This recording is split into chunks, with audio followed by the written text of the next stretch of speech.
Welcome to Jarrod Kimber Super Over. We're going to be looking ahead a little bit more now. Let's start with what both teams need to do. Let's start with England. Two seamers? 100% two seamers. Unfortunately, Ben Stokes is an unbelievable all-rounder, but unfortunately, even though he's moving like a gazelle in the field and batting, he's still not going to bowl in this series, and it's a huge loss. So somehow we have to sacrifice something, and we have to get another seamer in. Jimmy Anderson bowled beautifully this test match. I don't think there'd be any point in bringing someone like Ollie Robinson in. I think he's too similar to Jimmy Anderson, similar pace. A bit taller, though, so you have got that height factor. But they've got to bring either Wood back in if he's fit, and if not, I would go for Gus Atkinson. Yeah. It's worth remembering that a lot of the Indian players don't like the extra height. Kyle Jamieson has really hurt them before, but you can't have Anderson and Ollie Robinson. It's just too much of the same kind of pace. Yeah, too much the same. And I think this England team, especially, I don't think they'll do that anyway. In English conditions, you'd probably go Robinson, Anderson, and Wokes, won't you? Because you know you're going to get those conditions. But here, you've seen the difference. Look at India. Two seamers, Bumrah and Mukesh. I mean, chalk and cheese, wasn't it? You had one seamer who looked like he was going to get a wicket any over, and the other one who didn't look like getting a wicket. What about England with their batting then? I don't want to throw you under any bus with your Yorkshire connections or your family connections here, but can I just say, Dan Lawrence for Bairstow? Oh, I think that'd be harsh on Johnny Bairstow. Johnny Bairstow, before he got the injury, right, that is before he got the injury, was England's best player. And I think people forget that. And he still played some important innings during the Ashes series.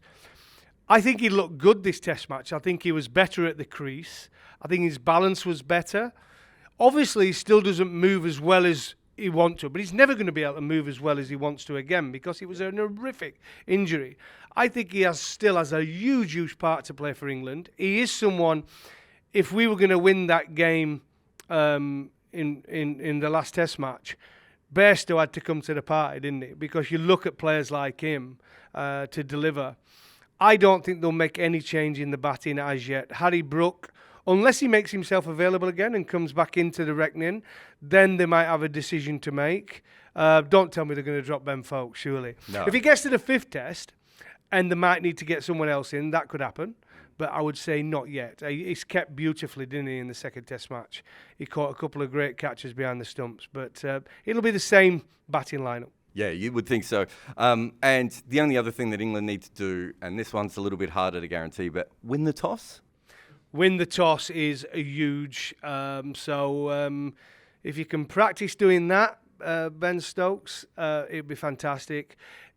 You do need a little bit luck to win in these sort of conditions. We've had two brilliant test matches that could have gone either way in certain points of it. But the toss of the coin's vital. But there's no point winning the toss if you don't bat well. So we've got to bat well. Moving on to India, I don't know if you've heard of him. There's a young guy called Virat Kohli that perhaps might be available. Surely he's going to come in with Patidar going out. Yeah, I think Shreyas Iyer actually looked good in the second innings, and his fielding, he's got to stay in for that. And I think Virat Kohli has to come in for Patidar, absolutely. The way they might have to make a decision if Rahul comes back in. Now, I know the skipper has said, but he's not going to keep this series. But surely, for the balance of their team, Rahul will be better keeping than Bharat. Oh, and you can't drop Shubman Gill anymore because he's just made 100. So, there aren't that many spots available, right? Well, I think you've gathered what I'd like to do, and I would definitely have Rahul keeping.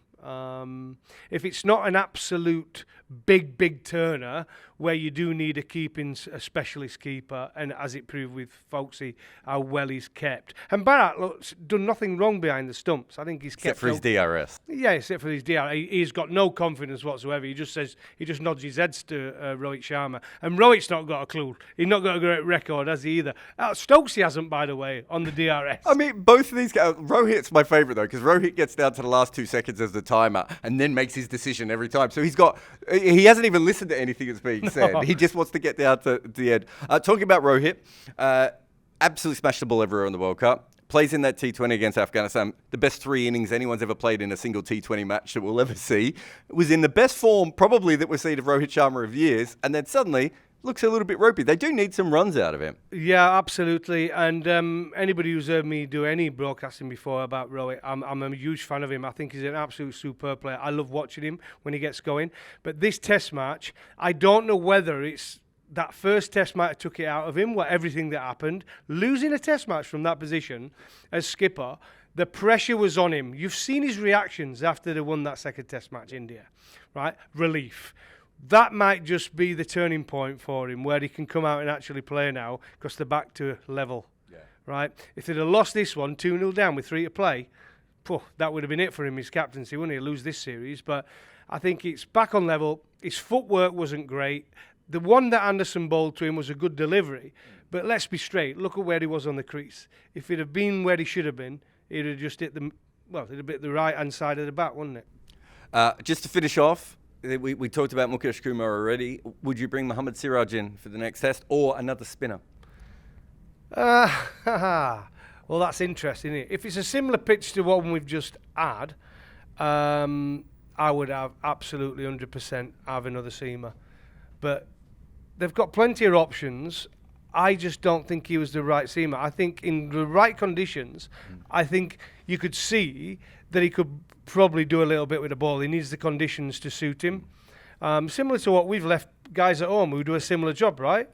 But I think Siraj, we know, is a good wicket taker. With a new ball, at least you know he can knock 2 or 3 over very quickly because he has that extra bounce, he's got pace, and he can swing it out. So I would bring Siraj back if they were going to play 2 seamers, yeah. Beautiful. Well, we'll see you again next time.